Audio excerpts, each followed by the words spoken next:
नमो अरिहन्ताणं नमो सिद्धाणं नमो आयर्याणं नमो वज्रायाणं नमो लोये सव्वसाहुणं मङ्गलं भगवान् वीरो मङ्गलं गौतमो गणी मङ्गलं कुन्दकुन्दार्यो जैनधर्मोऽस्तु मङ्गलम् सर्वमङ्गलमाङ्गल्यं सर्वकल्याणकारिकं प्रदानं सर्वधर्माणां जैनं जयतु शासनं जैनं जयतु शासनं सर्वव्यापैकचिद्रूप स्वरूपाय परात्मने सोपलब्धिप्रसिद्धाय ज्ञानानन्दात्मने नमः।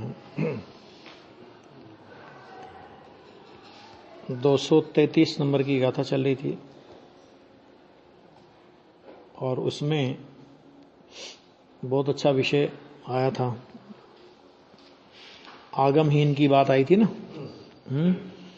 आगमहीन के मोक्ष नाम से कहा जाने वाला कर्म क्षय नहीं होता है ना। और इसमें बहुत सारे बिंदु आए थे, उन सबकी चर्चा यहां तक हो गई थी। अपनी लास्ट में यहां तक हो गई थी कि ऐसे अगाध गंभीर स्वभाव विश्व को ज्ञेय रूप करके प्रतपित ज्ञान स्वभावी एक परमात्मा का ज्ञान भी सिद्ध नहीं होता है ना। यहां तक आए थे। अब इसके बाद देखो, और इस प्रकार जो परात्म ज्ञान से, पर और आत्मा के ज्ञान से, नंबर 1, नंबर 2 परमात्म ज्ञान से शून्य है, उसे दो तरह से बात एक ही है। परात्म ज्ञान कहो और परमात्म ज्ञान कहो, क्योंकि पर और आत्मा का ज्ञान माने स्व और पर का ज्ञान करने का उद्देश्य भी पर से दृष्टि हटाकर अपने चैतन्य पर दृष्टि ले जाने की बात है ना। अथवा परात्म ज्ञान, नंबर 2 परात्म ज्ञान, मैंने एक तो ये हो गया और नंबर 2 में हो गया परमात्म ज्ञान है ना। उनसे शून्य है, उसे क्या नहीं होता कि द्रव्य कर्म से होने वाले शरीर आदि के साथ तथा तत्प्रत्ययी माने उनके प्रति, तत्प्रत्ययी का अर्थ देखो नीचे लिया है बहुत अच्छा। तत्प्रत्ययी माने तत्संबंधी, वह जिसका निमित्त है ऐसे, तो तत्प्रत्ययी मोह राग द्वेषादि भावों के माने शरीर आदि के, शरीर आदि जिसमें निमित्त है ना, तो ऐसे मोह राग द्वेषादि भावों के साथ एकता का अनुभव करने से, देखो बहुत बढ़िया बात आई कि ये दो चीजें नहीं होने की वजह से क्या होता है। तो पहला तो लिया उन्होंने, वो जो दो बातें ली थी ना, प्रदेशों में शरीर और आत्मा एक जगह है और उपयोग की अपेक्षा से रागादि भाव की चर्चा करी थी, बराबर। तो द्रव्य कर्म से होने वाले, द्रव्य कर्म से होने वाले शरीर आदि के साथ, यानी शरीर के होने में कौन सा कर्म निमित्त है? द्रव्य कर्म, नाम कर्म है ना। तो वो द्रव्य कर्म से होने वाले शरीर आदि, मतलब आत्मा से शरीर आदि उत्पन्न नहीं होता। निमित्त रूप में भी आत्मा नहीं है, निमित्त रूप में भी अगर शरीर की उत्पत्ति में कोई निमित्त है तो नाम कर्म है। शरीर की स्थिति में यदि कोई निमित्त रूप में, नियामक रूप से निमित्त है तो वो आयु कर्म है। आत्मा उपादान भी नहीं है और आत्मा निमित्त भी नहीं है वास्तव में। तो शरीर आदि के साथ और तत्प्रत्ययी मोह राग द्वेषादि भावों के साथ एकता का अनुभव करने से क्या करता है? ये मोह राग द्वेष आदि भावों के साथ एकता का अनुभव करता है, शरीर आदि के साथ एकता का अनुभव है, भिन्न और एकता का अनुभव करता है। ये चर्चा हुई थी। फिर कहा बद्य घातक के विभाग का अभाव होने से, देखो बद्य घातक का क्या लिया इसमें कि हनन, बद्य माने हनन योग्य और घातक का मतलब होता है हनन करने वाला, है ना। तो बद्य योग्य यानी हनन योग्य और हनन करता, यानी आत्मा बद्य है और मोहादि भाव कर्म घातक है। आत्मा बद्य माने त्रिकाली स्वभाव नहीं, वर्तमान पर्याय, उसको बोलेंगे आत्मा। तो माने जब ये मोह राग द्वेषादि भाव हैं, मिथ्यात्व आदि भाव हैं, तो वहां पर निर्मल पर्याय की उत्पत्ति होती नहीं। तो आत्मा को बोलेंगे बद्धि माने घात होने योग्य, और मोहादि भाव कर्म को बोलेंगे, मोहादि भाव कर्म को बोलेंगे घातक। ये कहां पे आया? इस समय सार की 74 नंबर की गाथा में भी बद्य घातक की बात आई है, और वहां पर लाख का दृष्टांत दिया है कि जैसे पीपल का पेड़ होता है और उस पीपल के पेड़ पे लाख लगी है, तो वो पीपल के पेड़ के नाश की सूचना समझो उसे, है ना। ऐसे ही आत्मा और आश्रव में बद्य घातक संबंध है। कौन सा संबंध है? कि बद्य घातक संबंध है। मतलब क्या है कि ये मोह राग द्वेष आदि के परिणाम हैं, ये पुण्य पाप के परिणाम हैं, ये राग द्वेष आदि के परिणाम हैं, ये आत्मा का घात करने वाले हैं। आत्मा का घात करने वाले माने आत्मा की निर्विकल्पता का, आत्मा की शांति का, आत्मा की शुद्धता का पर्याय में प्रकट नहीं होने देने वाले परिणाम है। ये त्रिकाली स्वभाव का तो घात होता नहीं कभी भी, लेकिन ये और आत्मा इनके द्वारा घाता जाता है। तो इनमें राग और आत्मा में कौन सा संबंध हुआ? कि बद्य घातक संबंध। और अपन लोग क्या करते हैं कि जो अपना शत्रु है, जो अपना घातक है, जैसे पाकिस्तानी से मित्रता रखने का मतलब क्या है कि अपनी मौत को आमंत्रण देना। आतंकवादी हो ना कोई वहां उधर का, और कि बेचारा बहुत दुखी था साहब, बहुत पानी की वजह से तड़प रहा था, हमें तो बहुत दया आई और हमने तो अपने घर में रखा कि भाई तेरी कोई बात नहीं, तेरे को गोली लगी है, कोई बात नहीं, तू आराम से अपने घर में रह। दया दिखाई उसके प्रति, हमने उसके प्रति दया दिखाई, लेकिन वो अपना स्वभाव थोड़ी छोड़ेगा कि जैसे उसका मौका मिलेगा वो मार के चला जाएगा। ये उदाहरण। इसी तरह मोह राग द्वेष, अब इनके प्रति अगर हम दया दिखाएंगे, अरे भाई अनादिकाल से चले आ रहे हैं, साथ में हैं, अब जो अनादिकाल से चले आ रहे हैं वो एक झटके में संबंध तोड़ा जाता है क्या? मैं नहीं कह रहा हूं, ये परमात्मा प्रकाश में लिखा है कि मुनिराज कितने निर्दयी हैं। किस निर्दयी है? तो उन्होंने कहा कि देखो अनादि से जिस कर्म के साथ संबंध था, अनादि से जिन राग आदि के साथ संबंध था, एक झटके में संबंध तोड़ दिया। मैंने एक अलंकार किया उन्होंने, है ना, ऐसे निर्दयी है मुनिराज। तो निर्दयी का मतलब वहां कोई निर्दयी उस अर्थ में नहीं कहा उन्होंने, एक अलंकारिक भाषा में निर्दयी शब्द का प्रयोग किया, है ना। तो ये क्या है कि घातक है, ठीक है। तब घातक, अब जो शत्रु हो अपना, उस शत्रु में भेद करना कि नहीं करना कि ये अच्छा शत्रु है, क्यों? क्योंकि ये बंदूक से मारेगा। ये थोड़ा खराब शत्रु है क्योंकि ये बम रखेगा। ये थोड़ा ठीक है, दूध में जहर मिलाएगा। 3 तरह के शत्रु हो गए। समझा गया? एक बंदूक से मारने वाला, एक बम लगा के मारने वाला, और एक खाद्य पेय पदार्थ में जहर मिला करके मारने वाला। बोलो साहब, कौन सा अच्छा है? आप बताओ अब कौन सा अच्छा है, वो तो हम पूछ रहे हैं आपसे। आप बताओ कौन सा अच्छा है? कि भैया तीनों शत्रु मारने वाले हैं, अब हमें कौन सी मौत मरना है? गोली खा के, बम से उड़ के, जहर पी के, हैं? तीनों ही खराब है। शत्रु में कोई भेद नहीं होता, मतलब वो मुझे मारने वाले हैं, उनके मारने का तरीका अलग हो सकता है, मतलब उनका नेचर अलग हो सकता है, लेकिन मारने वाले हैं। मोह का नेचर अलग है, राग का नेचर अलग है, द्वेष का नेचर अलग है। राग है ना, राग, तो वो राग तो बिल्कुल जहर मिला रहा है, मीठा जहर है। अब वो मारेगा। आचार्य कहते कि उसमें तू भेद मत करना, उनसे भेद कर लेना। आगे बात समझ में? उनमें भेद नहीं करना, उनसे भेद कर लेना। हाँ, ये मेरे शत्रु हैं। तो ये यहां पे कहा कि भाई बद्य घातक, हनन योग्य आत्मा बद्य घातक है।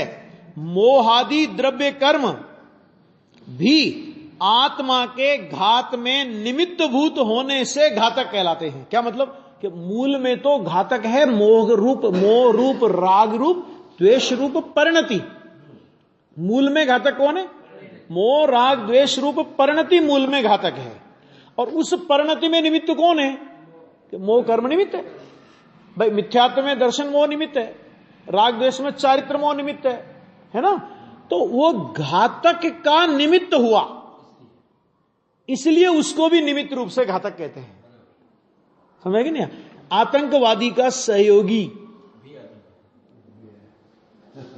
तो वो भी आतंकवादी है ना? वो उस पे शरण जो अपराधी को दे, अरे अपराधी वह भगवान। यहां तो भगवान को भी नहीं छोड़ा।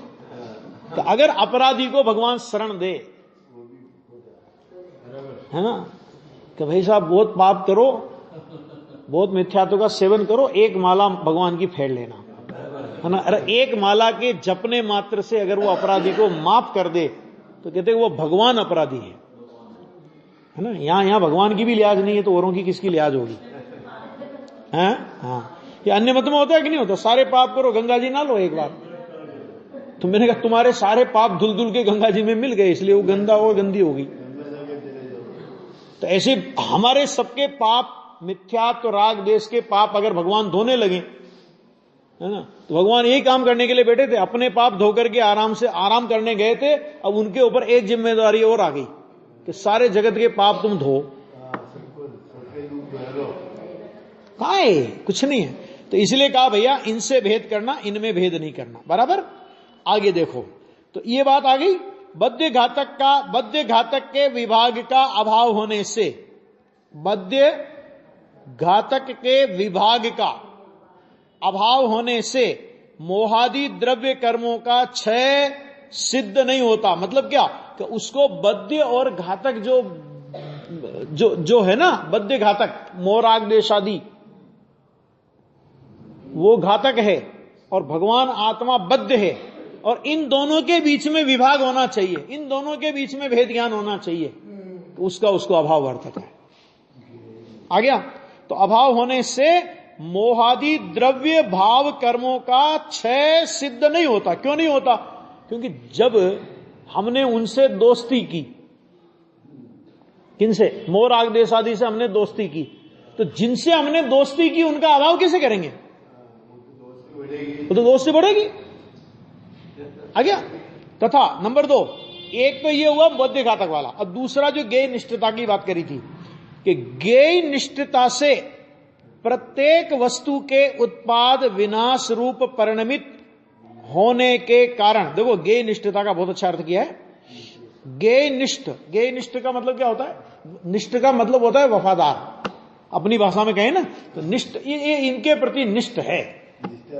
अपन बोलते नहीं बोलते भाई, जिनवाणी के प्रति निष्ठ रहना, वीतरागी देवसास गुरु के प्रति निष्ठ रहना, गुरुदेव श्री के प्रति निष्ठ रहना, औरों की परवाह नहीं करना। अपन बोलते नहीं बोलते? कोई कुछ ही कहे, हमारे देवसास गुरु क्या कहते, गुरुदेव श्री क्या कहते, हमें इसके अलावा कोई सुनना नहीं है, बोलते ना अपन लोग। तो इसका मतलब क्या हुआ कि हम इनके प्रति वफादार हैं, इनके प्रति हमारी निष्ठा है, इनके प्रति हमारा भरोसा है। तो ऐसे यहां पे क्या हुआ? अज्ञानी क्या करता है? गेय निष्ठ, माने वो गेयों में निष्ठा वाला। कैसे गेयों में निष्ठा वाला? तो उन्होंने कहा गेय परायण, गेय निष्ठ कहो, गेय में परायण कहो, गेय सन्मुख कहो। तो क्या हुआ कि अनादि संसार से ज्ञप्ति माने ज्ञान की परिणति। ज्ञप्ति किसे कहते हैं? ज्ञान की परिणति को बोलते हैं ज्ञप्ति। तो ज्ञप्ति गेय निष्ठ होने से अभी तक क्या वो देखो है आत्मा की परिणति। क्या है? किसकी परिणति है? आत्मा की परिणति। और आत्मा की परिणति आत्मा के प्रति निष्ठ नहीं है। गजब हो गया। मिथ्या दर्शन इसी का तो नाम है। श्रद्धा, ज्ञान, चारित्र इत्यादि अनंत गुणों की जो निर्मल परिणतियां हैं, तो अनंत गुणों की निर्मल परिणतियां अनंत गुणों की परिणतियां लो अभी कि अनंत गुणों की परिणतियां वो किसकी परिणतियां हैं? किसकी पर्याय हैं? वो आत्मा की पर्याय हैं। तो आत्मा की पर्याय को आत्मा के प्रति निष्ठ होना चाहिए या नहीं होना चाहिए? होना चाहिए। आत्मा के प्रति निष्ठ है, उस पर्याय का नाम सम्य दर्शन, सम्य ज्ञान, सम्य चारित्र आदि निर्मल पर्याय हैं। और जो आत्मा की पर्याय होने पर भी आत्मा के प्रति निष्ठ नहीं है, समझ आ गया? तो पर्याय आत्मा की, लेकिन निष्ठ आत्मा के प्रति नहीं है, निष्ठ है ज्ञेयों के प्रति। तो ये हो गई गड़बड़। तो ज्ञेय निष्ठ होने से वह प्रत्येक पदार्थ की उत्पत्ति विनाश रूप परिणति होने से परिवर्तन को प्राप्त होती रहती है। क्यों? पदार्थ का लक्ष्य करके उसकी ओर अपना बनाए। मैंने होता क्या है, अभी एक कलश है शायद 256 ऐसा कुछ कलश है, उसमें ही लिखा कि उधर ज्ञेय का परिणमन हुआ और इधर ज्ञान का परिणमन हुआ। माने ज्ञेय में जैसा बदलाव हुआ, सामने ज्ञेय पदार्थ है उसमें जैसा बदलाव हुआ, तो इधर ज्ञान की परिणति में उसके अनुरूप बदलाव हुआ। तो अज्ञानी को क्या लगता है कि वो सामने ज्ञेय में बदलाव हुआ ना, कि इसके कारण से मेरी ज्ञान की परिणति में बदलाव हुआ, माना उससे अपने में ज्ञान की परिणति मानना, यानी ज्ञेयों से ज्ञान की उत्पत्ति मानना, इसका नाम है ज्ञेय निष्ठा। और हमें यह पता नहीं कि ज्ञेयों से ज्ञान की उत्पत्ति मानने पर हम जैन मतावलंबी नहीं रहते। कौन से मतावलंबी हो जाते हैं? हम बौद्ध मतावलंबी हो जाते हैं। बौद्धों के यहां यही व्यवस्था है। बौद्धों के यहां पूछा कि भाई तुम्हारे यहां ज्ञान की उत्पत्ति, हमारे यहां तो सीधा सा है, जो पदार्थ सामने होता है उसका ज्ञान होता है। हमारे यहां तो पदार्थ से ज्ञान होता है। और अपन ने क्या बोला कि आलोक ज्ञान का कारण है, इंद्रिय से ज्ञान उपजता है, यह मान रहा था पर क्यों कर जड़ चेतन सर्जन करता है, मेरा स्वभाव है ज्ञानमयी। ये आ गया ना। तो उन्होंने कहा कि ना तो प्रकाश ज्ञान का कारण है, आलोक ज्ञान का कारण है, इंद्रिय से ज्ञान उपजता है, कि इंद्रियां भी ज्ञान की उत्पादक है, ऐसा नहीं है। प्रकाश ज्ञान का कारण नहीं, इंद्रियां ज्ञान का कारण नहीं, ज्ञेय ज्ञान का कारण नहीं। क्यों नहीं है? क्योंकि ज्ञेय में हमारा ज्ञान नहीं। क्या कहा? देख, 3 बोल है इसमें। ज्ञेय में हमारा ज्ञान नहीं, इसलिए ज्ञेय से ज्ञान नहीं, इसलिए ज्ञेय का ज्ञान नहीं। 3 बातें हो गई। कौन कौन सी 3 बातें हुई? ज्ञेय में हमारा ज्ञान नहीं, ज्ञेय से हमें ज्ञान नहीं, इसलिए ज्ञेय का हमें ज्ञान नहीं। ज्ञान का ज्ञान है वास्तव। आ गया। तो अज्ञानी ये मानता है। अब यो माना कि भाई प्रकाश के कारण ज्ञान होता है, तो ठीक है। आचार्य भगवान ने पूछा कि ठीक है, प्रकाश से ज्ञान होता है, अंधकार से इसका उल्टा होना चाहिए ना। प्रकाश से ज्ञान होता है तो प्रकाश से अंधकार उल्टा है कि नहीं? उल्टा है ना। तो प्रकाश से ज्ञान होता है तो अंधकार से ज्ञान का अभाव होना चाहिए, होगा। तो उन्होंने कहा कि ये बताओ कि अंधकार में यह अंधकार है ऐसा ज्ञान होता है कि नहीं? आ गया, बस सिद्ध हो गया कि ना प्रकाश से ज्ञान होता है ना अंधकार से ज्ञान होता है, ज्ञान से ज्ञान होता है। फिर प्रश्न किया किसी ने कि ये बताओ भाई साहब कि ये जो अगर आप ज्ञेय से ज्ञान नहीं मानते हो, ज्ञेय निष्ठा बोलते हो, पदार्थों से ये सब बातें, इस तरह की बातें करते हो, तो आपके यहां पर प्रति समय होने वाली ज्ञान की पर्याय किस ज्ञेय को जानेगी, इसकी क्या व्यवस्था है? अभी एक बहुत जोरदार न्याय आपके सामने रखता हूं। पहले इस पर चर्चा कर लेंगे कि इसकी क्या व्यवस्था है, कि वो ज्ञान की पर्याय किस ज्ञेय को जानेगी, उस ज्ञान की पर्याय में क्या ज्ञेय जानने में आएगा। क्योंकि पदार्थ से आप ज्ञान मानते नहीं हो, प्रकाश से आप ज्ञान मानते नहीं हो, इंद्रियों को आपने जड़ कह दिया, तो जब इंद्रियों में ज्ञान नहीं है तो इंद्रियों से ज्ञान कैसे होगा? तो फिर ये व्यवस्था क्या है? तो परीक्षा मुख सूत्र अभी जो योगेश जी ने चलाई थी 10 लक्षण में, उसमें दूसरे अधिकार में एक सूत्र है स्वावरण वाला, कि बने जो ज्ञान में जो ज्ञेय जानने में आता है कि वो उस समय की ज्ञान पर्याय की उस प्रकार की स्वावरण के क्षोभसम रूप योग्यता है।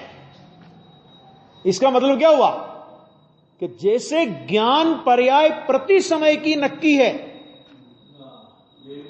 इसी तरह उस ज्ञान पर्याय में कौन सा ज्ञेय जानने में आएगा कि वो भी उसमें नक्की है। क्योंकि ज्ञान उसका कारण है, क्योंकि उसका कारण क्या है? क्योंकि ज्ञान पर्याय, ध्यान से सुनना अभी जरा, ज्ञान पर्याय ज्ञेय को बाहर से आयात नहीं करती। मुकेश जी आया समझ में कुछ? संयम आया? ज्ञान पर्याय किसी ज्ञेय को आयात नहीं करती अपने में, बल्कि वो जो ज्ञेयाकार रूप परिणमन है वो ज्ञान का अपना परिणमन है। तो अब प्रश्न यह कि ज्ञान की पर्याय तो होगी, लेकिन पर्याय का परिणमन तब होगा कि जब सामने जैसा पदार्थ होगा। तो ये कहां हुआ कि वो जो ज्ञेयाकार रूप परिणमन है, कि जिसे हम ज्ञेय की अपेक्षा से ज्ञेयाकार बोल रहे हैं, सच में ज्ञान की ओर से उस परिणमन को देखो तो वो क्या है? तो वो ज्ञानाकार है। तो माने ज्ञान की पर्याय तो हो, और ज्ञान की पर्याय का आकार फिर पर्याय होने के बाद नक्की होगा कि कौन सा पर्याय क्या जाने वो, ऐसा थोड़ी होता है। इसका मतलब क्या हुआ कि तुम पर्याय को करने की बात तो छोड़ो, मैं इसको जानूं और इसको ना जानूं, ये व्यवस्था भी नहीं है जैन दर्शन के पास। अनादि काल से अनंत काल तक के ज्ञान की पर्याय में झलकने वाले ज्ञेयाकार पहले से नक्की है। फिर तो बंद गए हम, अब तो जानना भी हमारे हाथ में नहीं रहा। ये प्रश्न तो होता है बहुत प्रश्न होते हैं। इसका मतलब तो पहले तो भाई साहब बड़ी हिम्मत जुटाई कि पहले तो क्रमबद्ध पर्याय का एक सुगुप छोड़ा है, और क्रमबद्ध पर्याय से हमने जो कर्तावाद का बहुत बड़ा महल बना के रखा था अपना, तो हम अपनी मर्जी के मालिक हैं, अपनी मर्जी की जैसी पर्याय कर सकते हैं, आगे पीछे कर सकते हैं। जब हमारी पर्याय है तो हम उसे बदल क्यों नहीं सकते। वो महल धराशायी हो गया और हमसे ये कहा गया कि नहीं तुम कुछ करने वाले नहीं हो, तुम मात्र जानने वाले हो। तो हमने कहा भागते भूत की लंगोटी ही सही समझ में आया कि नहीं आया, कि चलो जानने के लिए तो ठीक है ना, जानेंगे तो अपनी इच्छा से। कि बेटा अपनी इच्छा से नहीं जानोगे, जानने की पर्याय भी नक्की है कि उस पर्याय में क्या ज्ञेयाकार बनना है। क्यों? क्योंकि वो ज्ञेयाकार रूप परिणमन अथवा जिसे हम ज्ञानाकार रूप परिणमन कहते हैं, अरे वही तो ज्ञान की पर्याय है, और ज्ञान की पर्याय है क्या? इसलिए वो भी अनंत काल से नक्की है। अब बताओ, अब ज्ञेय निष्ठा की जरूरत कहां रही? अब हम किसी ज्ञेय के प्रति निष्ठ होकर के ज्ञेय को जानने का प्रयास करें, इसे मूर्खता के अलावा और क्या कहेंगे ये बताओ? क्यों? क्योंकि जब पहले से ज्ञान पर्याय का ज्ञेय नक्की है, करने की बात तो रही नहीं। जानने में इसे जानूं और इसे ना जानूं, ये भी नहीं है। जैन दर्शन की वस्तु व्यवस्था तो देखो, चप्पे चप्पे पर, कण कण पर, अरे पर्याय पर्याय में, अरे पर्याय में नहीं, पर्याय के एक एक अविभागी प्रतिच्छेद में स्वतंत्रता पसरी है। यह है विश्व का दर्शन, बराबर है। अब दूसरा कि क्यों जी, अगर ज्ञेय के कारण से ज्ञान होता है, ठीक, अभी थोड़ा लगाना हिसाब किताब, केवल ज्ञान है तो केवल ज्ञान वर्तमान है। अच्छा, प्रत्येक द्रव्य में अनंत द्रव्य, जैसे मान लीजिए भगवान महावीर का आत्मा लेते हैं अपने उदाहरण के लिए, कि भगवान महावीर के आत्मा को केवल ज्ञान है, और जिस समय उनका केवल ज्ञान की पर्याय का परिणमन है, उसी समय विश्व के सभी द्रव्यों का वर्तमान परिणमन हो रहा है कि नहीं हो रहा? वर्तमान परिणमन की बात कर रहा हूं, है ना? तो फिर केवल ज्ञानी को अगर ज्ञेय के निमित्त ज्ञेय से ज्ञान होता है, यदि ये माने, तो केवल ज्ञानी को वर्तमान मात्र का ही ज्ञान होना चाहिए उस पर्याय में। कि उपस्थिति के हिसाब से मानोगे कि जो ज्ञेय उपस्थित हो, ज्ञेय के कारण से ज्ञान होता है, तो ज्ञेय में द्रव्य का ज्ञान हो जाए, गुण का ज्ञान हो जाए, लेकिन त्रिकालवर्ती पर्यायों का ज्ञान नहीं हो सकता। फिर तो वर्तमान पर्याय का ज्ञान होगा। क्यों? क्योंकि द्रव्य में वर्तमान पर्याय व्यक्त रूप है, भूतकाल की पर्याय हो चुकी और भविष्य काल की पर्याय अभी हुई नहीं। समझा गया? कि वो हुई नहीं और वो होकर के चली गई, मैंने विद्यमान तो नहीं है ना।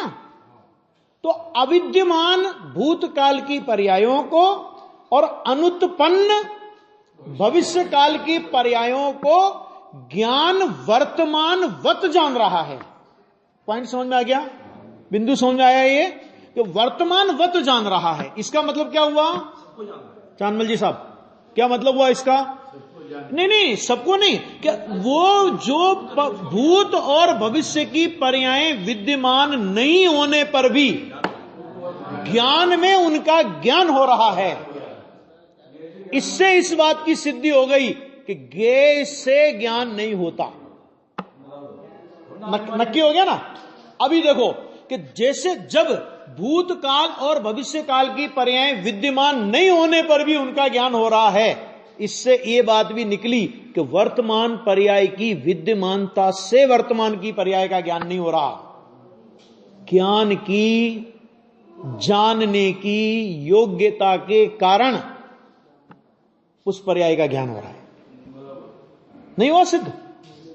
भाई कोई कहेगा नहीं ये तो वर्तमान की तो विद्यमान है, तो अगर अगर अगर ये नियम लागू करोगे कि वर्तमान की विद्यमान है इसलिए उसका ज्ञान हो रहा है, हाँ ज्ञेय से ज्ञान हो रहा है, मतलब वर्तमान की विद्यमान है इसलिए उसका ज्ञान हो रहा है, तो फिर भूत भविष्य का ज्ञान सिद्ध करो। नहीं, भूत भविष्य का ज्ञान सिद्ध करो। और यदि भूत और भविष्य का ज्ञान उन पर्यायों की अविद्यमानता में भी हो रहा है ज्ञान की योग्यता से, तो इसका मतलब यह हुआ कि वर्तमान पर्याय की विद्यमानता होने पर भी उस विद्यमानता से निरपेक्ष ज्ञान की पर्याय उसको पर्याय को जान रही है। आ गया? ये ज्ञान का स्वरूप है, ये ज्ञान का स्वभाव है, ये ज्ञान का वो स्वभाव है जो एक बार प्रकट होने के बाद कभी मिटता नहीं है। आ गया? तो ज्ञान में ज्ञेय की निष्ठता की रंच मात्र आवश्यकता नहीं। केवल ज्ञानी को तो आवश्यकता है ही नहीं। कैसा वो तो केवल ज्ञानी का तो ज्ञान खिल गया, उनको तो आवश्यकता नहीं, लेकिन हमें तो आवश्यकता है। कि हमें कहां आवश्यकता है? हमारी भी हर पर्याय का ज्ञेय, हर ज्ञान पर्याय में कौन ज्ञेय ज्ञान में जानने में आएगा, माने किस प्रकार के ज्ञेयाकार रूप ज्ञान की पर्याय परिणमेगी। अरे वो पर्याय अपना सब कुछ अपने साथ लेकर के आती है, नहीं आती? छोटा बच्चा जन्म लेता है, तो जन्म लेते ही अपन उसकी जन्म कुंडली बनाते हैं ना, बनाते हैं।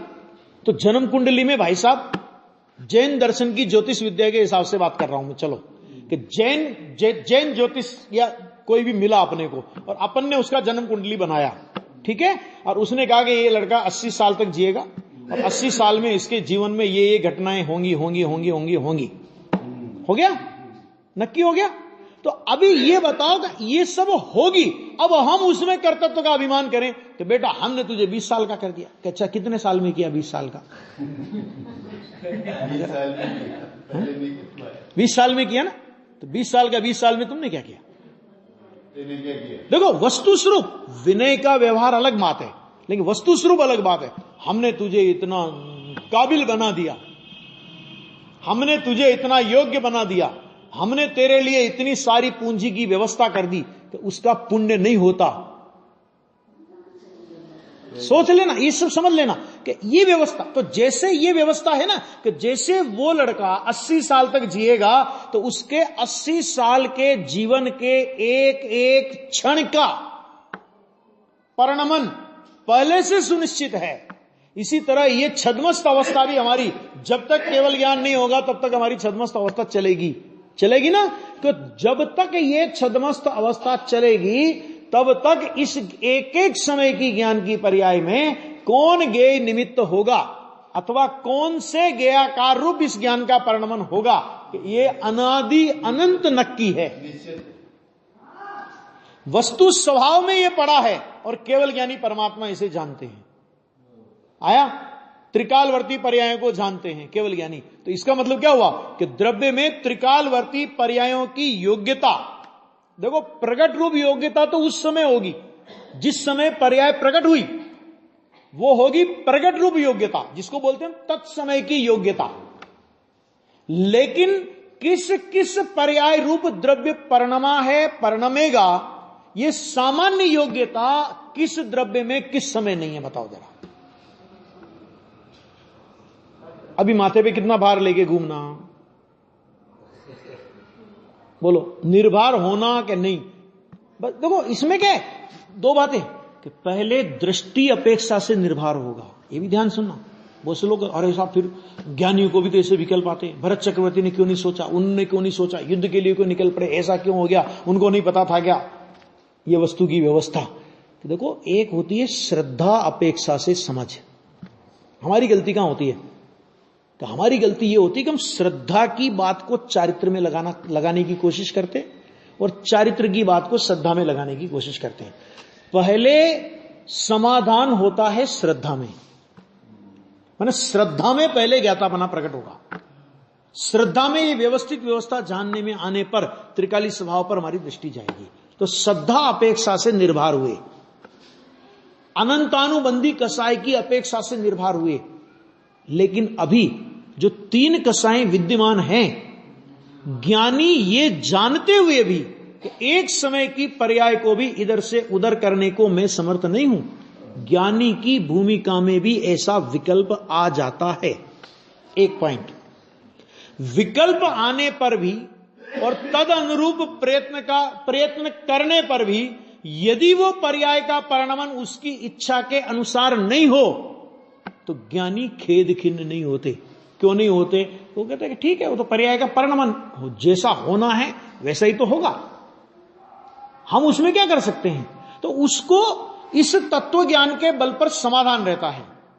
और अज्ञानी को अगर उसके अनुरूप अगर वो पर्याय का परिणमन नहीं होवे तो लंबे काल तक वो विकल्प की धारा चलती है। आ गया? तो ऐसा नहीं है कि विकल्प ज्ञानी को भी आता है और विकल्प अज्ञानी को भी आता है। हमने बाहर के विकल्प तो दोनों के देखे, लेकिन विकल्प के पीछे ज्ञानी को स्वभाव का बल होने से विकल्प में बल नहीं है।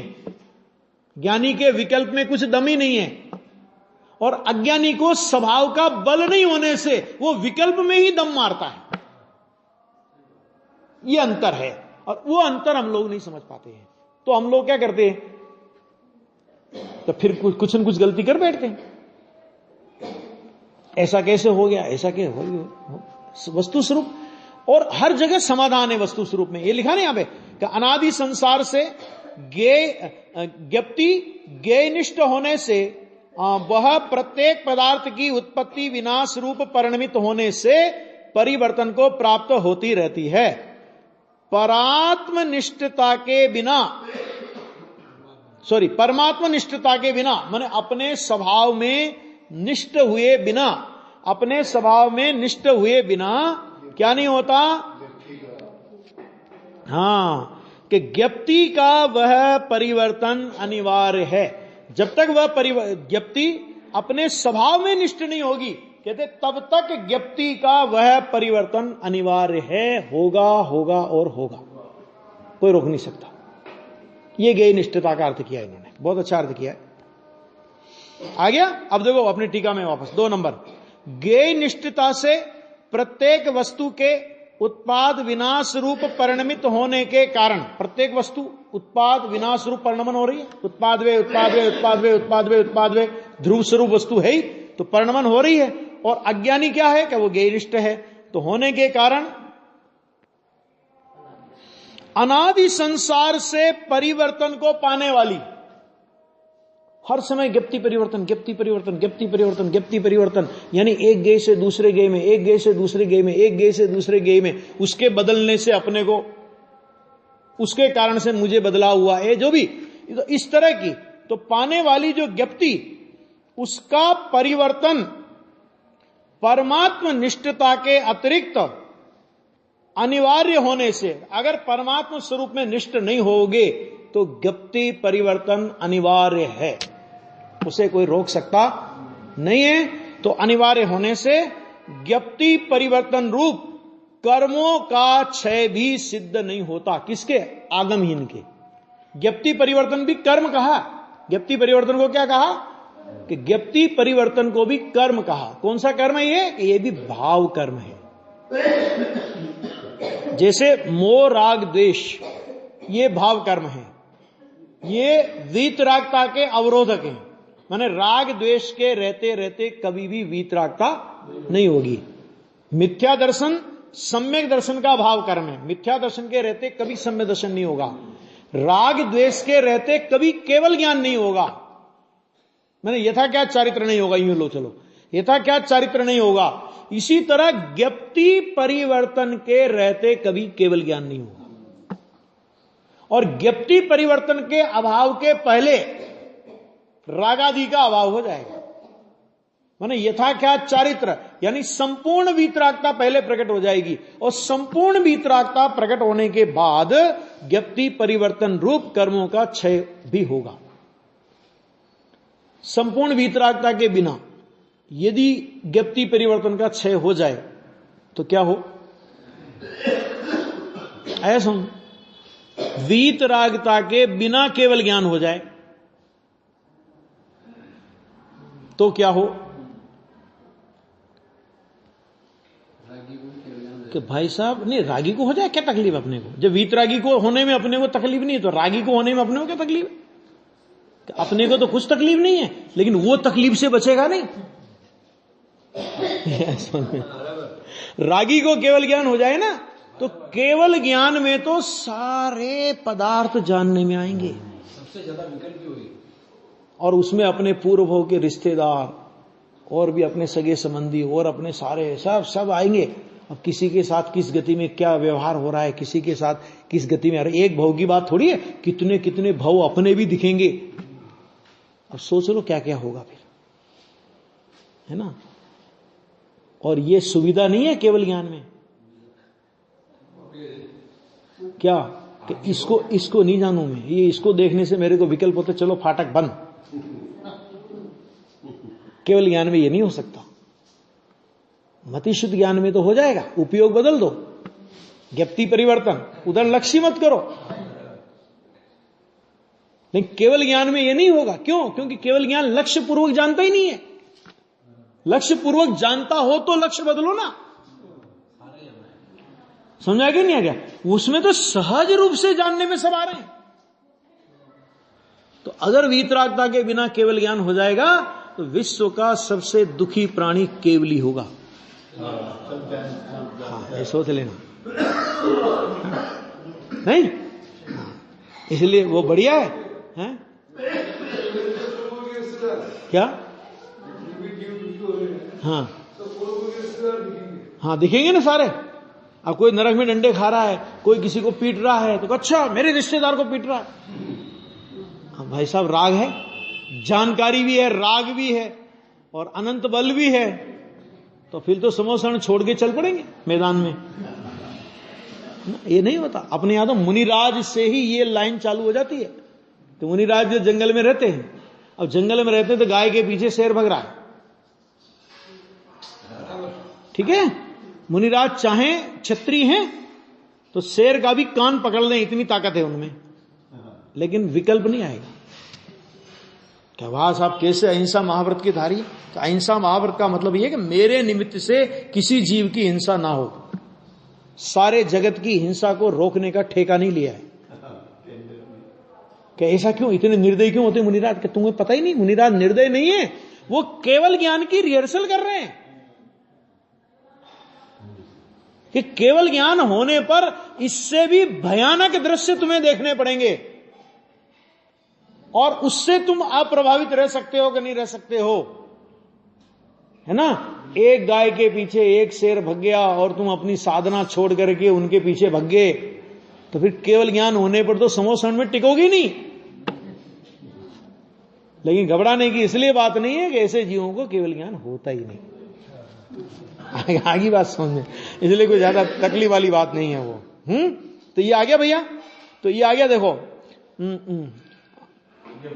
हाँ, ज्ञप्ति परिवर्तन रूप कर्मों का क्षय भी सिद्ध नहीं होता, इसलिए कर्म क्षयार्थियों को, माने कर्म क्षय ही एकमात्र जिसका प्रयोजन है, मुक्ति मार्ग ही जिसका एकमात्र प्रयोजन है, उसको क्या करना?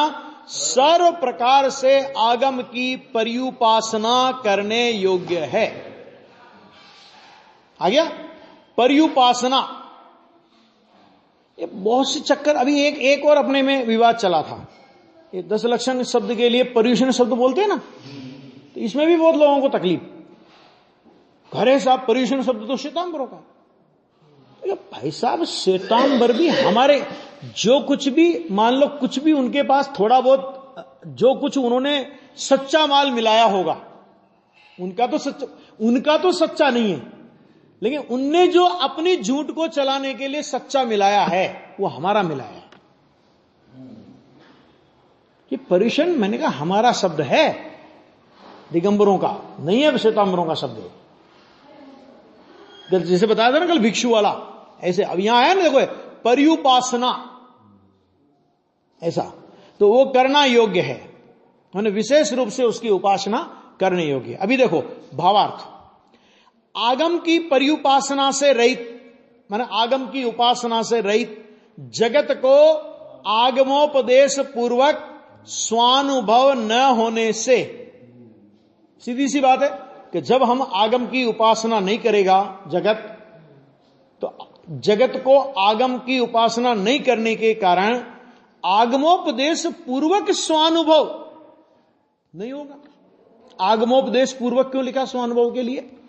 क्योंकि देखो, स्वानुभव के पहले एक देशना लब्धि आती है, आती कि नहीं आती? आती है ना। अब वो आगम का उपदेश गुरु के द्वारा सुना हो, माने एक बार किसी गुरु के द्वारा सुना हो, सच्चे भावलिंगी संत हो, तीर्थंकर परमात्मा हो, श्रावक हो कि सम्य दृष्टि हो, कोई भी जिनके वचन व्यवहार है, दर्शन मोहादि का क्षय जिनको हुआ है, मैंने सम्य दर्शन आदि जिनको प्रकट हुए हैं, तो ये व्यवहार 4 ही गुण स्थानों में बनेगा।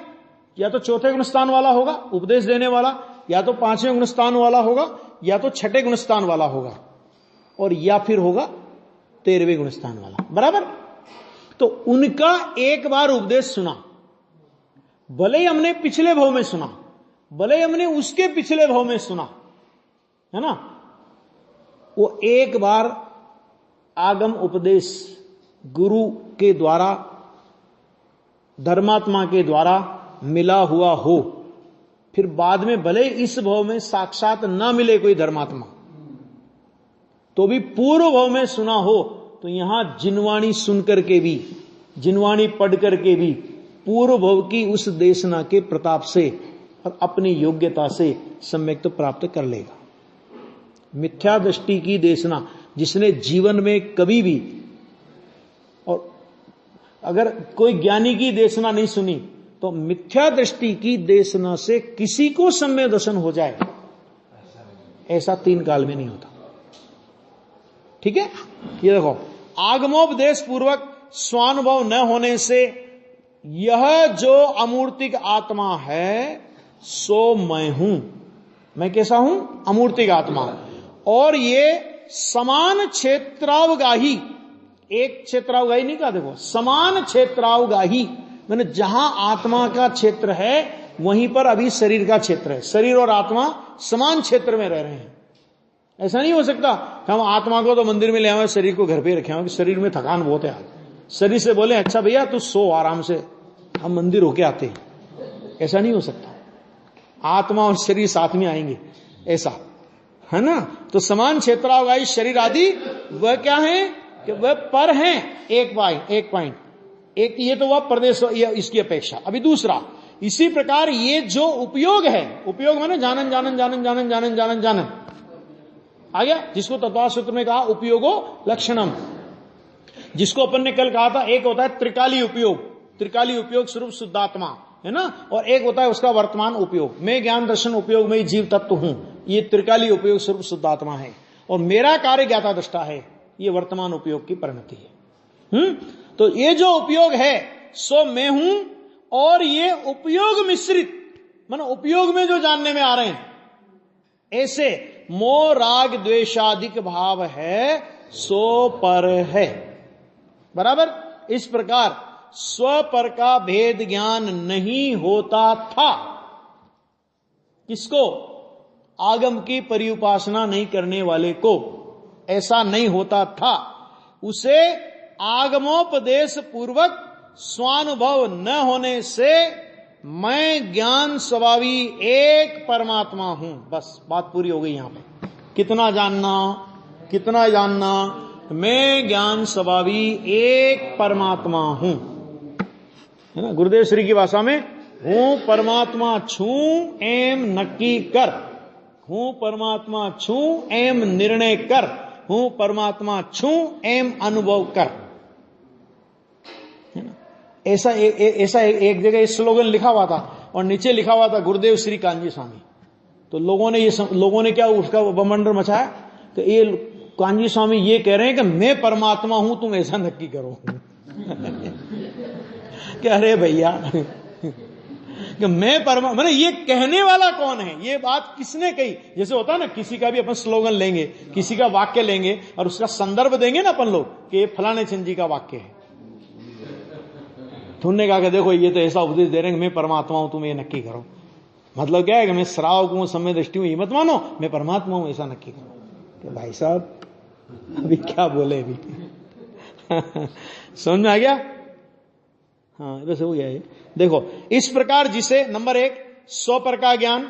नंबर 2, परात्म ज्ञान नहीं है उसे हनन होने योग्य स्व का और हनने वाले मोहादि द्रव्य भाव कर्म रूप पर का भेद ज्ञान न होने से मोहादि द्रव्य भाव कर्मों का क्षय नहीं होता तथा परमात्म निष्ठता के अभाव के कारण ज्ञप्ति का परिवर्तन नहीं टलने से ज्ञप्ति परिवर्तन रूप कर्मों का भी क्षय नहीं होता। बात होगी पूरी? अच्छा, इसलिए मोक्षार्थियों को, वहां कहा था कर्म क्षयार्थियों को, कर्म क्षयार्थी को, मोक्षार्थी को, आत्मार्थी को एक ही बात है। इसलिए मोक्षार्थियों को सर्व प्रकार से सर्वज्ञ कथित आगम का सेवन करना चाहिए। आ गया? अब आगे जो गाथा चलेगी कि अब मोक्ष मार्ग पर चलने वालों को आगम ही एक चक्षु है। ये आंखें चक्षु नहीं है, आगम ही एक चक्षु है, ऐसा उपदेश करते हैं। ये गाथा 234 में अपना चलेगा।